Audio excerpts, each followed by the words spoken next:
رفیق محترم حضرت مولانا ڈاکٹر یاسر ندیم واجدی دامت برکاتہم العالیہ نے بہت قیمتی باتیں اگرچہ میں دیر سے آیا ہوں بیان فرمائی ہیں. اخیر میں جو ایک بات بیان فرمائی ہے کہ یہ جو 97% اسکول ہیں اس کے تعلق سے ایک بات معلوم کرنا چاہتا ہوں کہ آپ کا تجربہ ان میں علماء کے کام کرنے کے تعلق سے کیا ہوگا.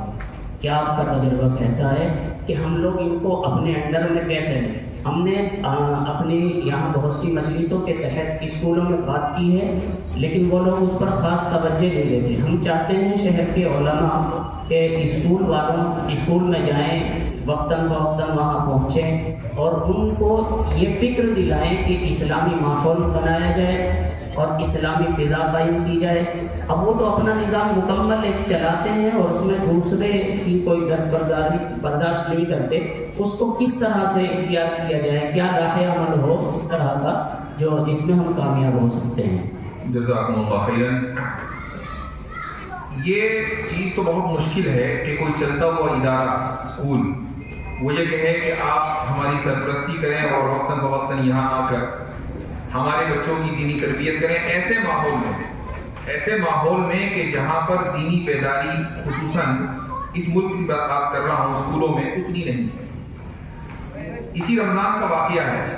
میں مسجد میں تھا شکاگو میں، تراویح کے بعد تفسیر کا درس ہوتا تھا تو ایک صاحب آئے میرے پاس. وہ ایک اسکول کے بورڈ کے ممبر تھے، مسلمانوں کا اسکول تھا.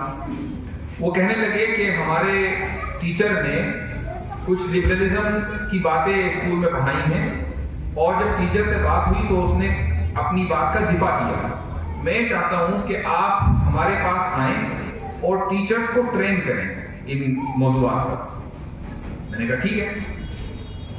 اس کے بعد انہوں نے اپنے بورڈ سے بات کی کہ ہم فلاں مولانا کو اپنے یہاں لانا چاہتے ہیں ٹیچرز ٹریننگ کے لیے، لیکن اسکول کے بورڈ نے اس کی مخالفت کی. کہا کہ نہیں، ہمیں اس طرح کے افراد نہیں چاہیے. ایکسٹریمسٹ کا لفظ انہوں نے استعمال کیا کہ ہمیں ایکسٹریمسٹ نہیں چاہیے. ہمارے بچے پہلے سے ہی اعتدال پسند ہیں. انہوں نے لبرلزم کو اعتدال پسند سمجھا اور یہ میں مسلم اسکول کی بات کر رہا ہوں، 100% مسلم اسکول. اور وہاں عام طور سے سمجھا جاتا ہے کہ بڑا دینی ماحول ہے. تو اگر یہ ممکن ایسی جگہوں پر نہیں ہے تو پھر ویسی جگہوں پر کہ جہاں مقصد اسکولوں کا تعلیم دینے سے زیادہ یہ ہو کہ کھانا کمانا کیسے ہے، یہ کیسے ممکن ہوگا. تو اس لیے اگر اس طرح کی کوئی کوشش جاری ہے وہ جاری رکھیں. اصل یہ ہے کہ جس طرح ہم مدرسے آسانی کے ساتھ یا کچھ مشکلات کے ساتھ قائم کر دیتے ہیں، اسکول بھی ہمیں ہی قائم کرنے ہیں. اور یہ ایک رات یا چند مہینوں، چند دنوں، ہفتوں کا کام نہیں ہے. جس طریقے سے مدارس کی تحریک کو یہاں تک پہنچنے میں ایک عرصہ لگا، اسکول کی تحریک کو بھی ایک عرصہ لگے گا.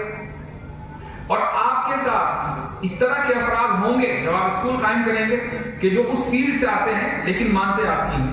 مثلا آپ حضرات میں سے ایک بڑی تعداد اس سے واقف ہوگی کہ ابھی ہم نے ایک اسکول قائم کیا، تعارف میں بات ذکر کی گئی، برہان اکیڈمی کے نام سے.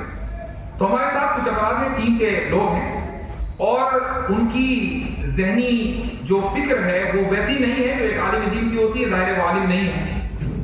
تو بعض مرتبہ مختلف موضوعات پر جب گفتگو ہوتی ہے تو اختلاف رائے بھی سامنے آتا ہے. تو میں نے ان سے ایک موقع پر ایک بات کہی. میں نے ان سے کہا کہ دیکھو بھائی، یہ ہے اسلامی اسکول اور یہ اسلامی اسکول فتوے کے مطابق چلے گا. میں نے یہ نہیں کہا کہ اسلام کے دین کے مطابق چلے گا، میں نے کہا فتوے کے مطابق چلے گا. اور مفتی میں ہوں، اس ٹیم میں مفتی میں ہوں، تو میں جو فتویٰ دوں گا اس کے اعتبار سے چلے گا. اب چونکہ یہ ٹیم میری منتخب کردہ ہے اور الحمدللہ اس آزادی کے ساتھ، ویژن اور مشن کے ساتھ ہم لوگ یہ کام کر رہے ہیں تو ہمیں وہ پریشانی الحمدللہ نہیں آ رہی. تو اگر A to Z، الف سے یا تک نظام آپ کا ہے، جگہ آپ کی ہے. اسی لیے میں نے دو چیزیں ذکر کی، مینجمنٹ اور فنڈنگ. ٹھیک ہے. ایک صاحب نے ایک انگریزی کہاوت ہے وہ ذہن میں آئی، پاور اسٹاپس ویئر دا بک از، یعنی طاقت وہاں ہے جہاں پیسہ ہے. بھائی جو فنڈنگ لا رہا ہے، جو ادارے کو چلانے کے لیے وسائل مہیا کر رہا ہے، تو مینجمنٹ بھی اسی کا ہے، بات بھی اسی کی ہے. تو آپ اپنے ادارے قائم کریں، اپنے اسکول قائم کریں اور اگر مان لیجیے آپ کے پاس جگہ چھوٹی ہے، مثلا آپ اگر اس جگہ اسکول قائم کرنا چاہیں تو ہو سکتا ہے کہ 8ویں کلاس تک قائم کر سکیں، لیکن شاید 12ویں کلاس تک قائم کرنا مشکل ہو. لیکن اس ملک میں آسانی بہت زیادہ ہے جو دوسرے ملکوں میں نہیں ہے. وہ یہ ہے کہ آپ کسی بھی کمرے میں کوچنگ سینٹر قائم کر سکتے ہیں. آپ اور اس وقت ٹیوشن کی، کوچنگ سینٹر کی کتنے ادارے آپ کے شہر میں ہوں گے آپ گن بھی نہیں سکتے. اور ہر وہ بچہ جو اسکول جاتا ہے وہ کوچنگ سینٹر بھی جاتا ہے، وہ ٹیوشن کے لیے بھی جاتا ہے. تو آپ اپنے مینجمنٹ میں ایک اچھی کوالٹی کا کوچنگ سینٹر اگر قائم کریں جس میں آپ پڑھانے والے نہ ہوں، پڑھانے والا وہ ہو کہ جس کو اس فیلڈ کی مہارت ہے، وہ آپ سے پڑھتا ہو، وہ آپ کا پروردگار ہو، تو آپ دیکھیں گے کہ نظام بدل جائے گا. یعنی لوگوں کے جو احوال ہیں وہ بڑی تیزی کے ساتھ بدلیں گے. السلام علیکم. ایک سوال کثرت کے ساتھ آتا ہے کہ ایک شوہر شراب پی کر کے آیا یا وہ اپنی جہالت اور اپنے مزاج کی وجہ سے وہ یہ سمجھتا ہے کہ میں جو چاہے کر سکتا ہوں، اور گھر میں آتے ہی اس نے جو ہے بیوی سے کہا طلاق طلاق طلاق. غلطی اس کی ہے، شراب اس نے پی ہے، غصہ اسے آ رہا ہے اور تباہ برباد بیوی کی ہو رہی ہے. بیوی کو گھر چھوڑنا پڑ رہا ہے، بچے سے جدا ہونا پڑ رہا ہے. تو اس وقت پیدا ہوتا ہے کہ جیسے نکاح کے وقت دونوں کی مرضی کا دخل تھا، کیا ایسا نہیں ہو سکتا ہے کہ طلاق کے وقت بھی جب تک دونوں کی رضامندی شامل نہ ہو طلاق کا وقوع نہ ہو؟ اگر دونوں کی رضامندی شامل ہو جاتی تو یہ جو جہالت اور یہ جو اس نے غلطی کی ہے شراب پینے کی یا بد اخلاقی کی، بدتمیزی کی، یہ بات مطلب ہے کہ اس کی وجہ سے گھر تباہ برباد نہیں ہوتا. جزاکم اللہ خیرن. یہ ایک اہم سوال ہے اور اس کا جواب تفصیل طلب ہے. بنیادی جو خرابی ہے اس طرح کے جب واقعات ہوتے ہیں وہ یہ ہے کہ ہم کہنے کو تو مسلمان ہیں لیکن معاشرہ اسلامی خطوط پر استوار نہیں ہے. یہ واقعات تو کسی بھی زمانے میں ہو سکتے ہیں اور اس طرح بھی ہوا ہوگا کہ اس زمانے میں صحابہ کے دور میں یا اس کے بعد تابعین یا تبع تابعین کے دور میں اس طرح کا کوئی واقعہ ہو گیا ہوگا. ضروری نہیں کہ کسی نے شرابی بھی ہوگی، لیکن 3 طلاق کسی نے دی ہوگی. 3 طلاق کا ذکر فقہی کتابوں میں ہے اسی لیے کہ یہ واقعات ہوئے تھے، تبھی 3 طلاق کا ذکر ہے. تو یہ واقعات پہلے بھی ہوئے ہوں، لیکن یہ مسئلہ نہیں ملتا کہ اب عورت کیا کرے. چونکہ اسلامی معاشرے میں یہ سوال اٹھنا ہی نہیں چاہیے کہ عورت کیا کرے. اب ہمارے یہاں سب سے بڑی خرابی، اور میں کہوں گا کہ شاید بہت سے لوگوں کو اچھا بھی لگے گا اور برا بھی لگے گا، وہ ایک کہ تعدد ازواج کو تقریباً حرام سمجھا ہوا. ٹھیک، اس پر کوئی بات کرتا ہے تو اس کو بھی سمجھا جاتا ہے کہ یہ ہمیشہ انہی چکروں میں رہتے ہیں. اگر تعدد ازواج کا رواج ہو، اسی طریقے سے اگر مطلقہ اور بیواؤں کی شادیوں کا رواج ہو جو پہلے نہیں تھا اب ذرا سا بڑھتا جا رہا ہے، تو یہ سارے معاملات ختم ہو جائیں. یہ معاملہ اس لیے ہوتا ہے کہ عورت کو یہ پتا ہے کہ اس نے تو مجھے 3 طلاق دے دی، اب میں اپنے بچوں کو لے کر کہاں جاؤں.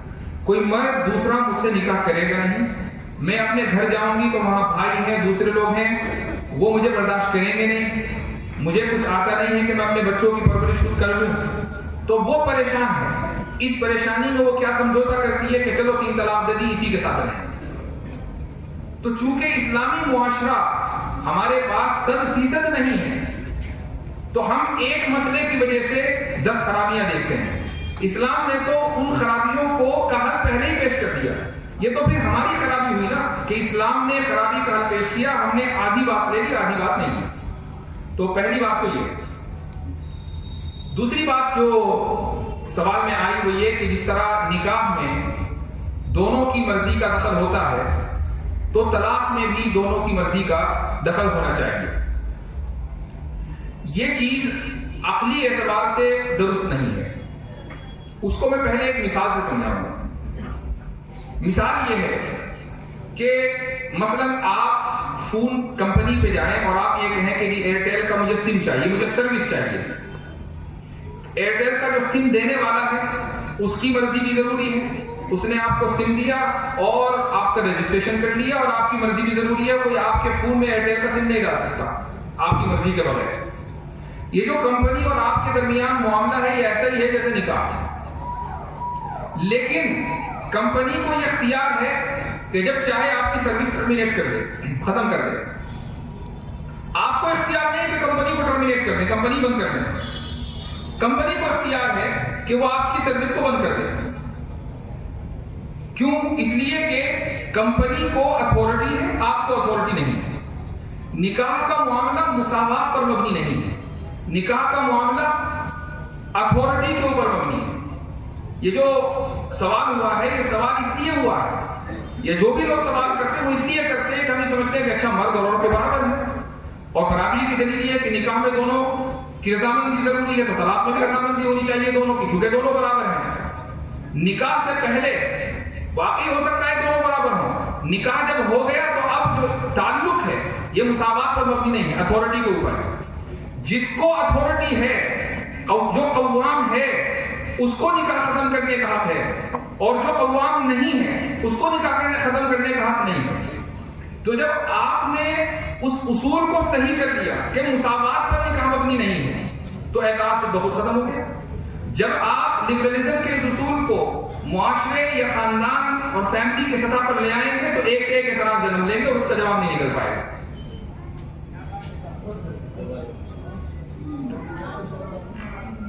جی بالکل حضرت. اچھا یہ سوال آیا ہے حضرت حلالہ کو اپنی طور پر سمجھائیں. دیکھیں یہ تو رسول اکرم صلی اللہ علیہ وسلم نے مسئلہ واضح کر دیا کہ سیٹنگ کر کے حلالہ کرنا باعث لعنت ہے. تو جب آپ علیہ السلام نے اس عمل کو باعث لعنت قرار دے دیا تو اب یہ گناہ کبیرہ ہے. چونکہ گناہ کبیرہ کی ایک تعریف یہ ہے کہ جس پر شارع کی طرف سے لعنت آئی ہو, تو اب یہ گناہ کبیرہ ہے سیٹنگ کر کے. لیکن اگر سیٹنگ نہ ہو, ایک اتفاقی عمل ہوا کہ ایک عورت کو طلاق مغلظہ دے دی گئی اور اتفاقی طور پر اس نے کسی سے نکاح کر لیا, وہاں سے بھی اس کو طلاق ہو گئی یا اس شوہر کا انتقال ہو گیا. اس نے سوچا کہ میں تو پہلے ہی والے کے ساتھ ٹھیک تھی اور وہ پہلے شوہر کے ساتھ زندگی گزارنا چاہتی ہے, وہ نکاح کر سکتی ہے. یہ اتفاقات ہیں. ان اتفاقات کو پالیسی بنا لینا یہ غلط ہے. امام بخاری رحمہ اللہ نے اپنی صحیح میں پوری ایک کتاب چیپٹر ذکر کیا, کتاب الحیل. کتاب الحیل کے شروع میں انہوں نے کچھ احادیث ذکر کی ہیں حیلوں کے تعلق سے. اس میں جو شارحین حدیث ہیں, شارحین بخاری ہیں, وہ حوالے کو بھی حلالے کو بھی بطور مثال ذکر کرتے ہیں. وہ یہ کہتے ہیں کہ ہر قانون میں فلیکسیبلٹی ہوتی ہے. فلیکسیبلٹی قانون میں ہو تو یہ بہت اچھی بات ہے, لیکن اگر اس فلیکسیبلٹی کو ہی قانون بنا لیا جائے تو یہ غلط ہے. تو حلال ہونا, 3 طلاق کے بعد پھر عورت کا کسی سے نکاح کرنا اور پھر وہاں سے حلال ہونا پہلے شوہر کے لیے, یہ فلیکسیبلٹی ہے. لیکن اس فلیکسیبلٹی کو ہی اگر قانون بنا لیا جائے تو یہ حیلہ غیر شرعیہ ہے جو غلط ہے. تو آپ صلی اللہ علیہ وسلم نے اس کو پہلے ہی واضح کر دیا. اب ہمارے معاشرے میں حلالے کا جو مسئلہ آتا ہے وہ مسئلہ اس لیے نہیں آتا کہ وہ جو فلیکسیبلٹی قرآن نے دی ہے اس پر کوئی اعتراض نہیں ہے. اعتراض اس سیٹنگ کے اوپر ہے. اور ہم نے کا مطلب یہ ہے کہ بہت سے لوگوں نے اس سیٹنگ کو نہ صرف یہ کہ روا رکھا ہے بلکہ پروموٹ بھی کیا ہے. ایک جب دوسروں کے غیروں کے ہاتھ اس طرح کے لوگ چڑھتے ہیں تو ان کے تعلق سے سٹنگ آپریشن بھی ہو جاتا ہے اور میڈیا کے اوپر بھی چیزیں آتی ہیں اور پھر ہم لوگ جواب دینا ہم لوگوں کے لیے مشکل ہو جاتا ہے. چونکہ قانون کی فلیکسیبلٹی کو ہی قانون بنا لیا گیا. جب شریعت کو غلط طریقے سے امپلیمنٹ کیا جائے گا, اس کی تنفیذ کی جائے گی, اس کی غلط تشریح کی جائے گی تو مسائل کھڑے ہوں گے. شریعت میں خرابی نہیں ہے, ہمارے عمل میں خرابی ہے.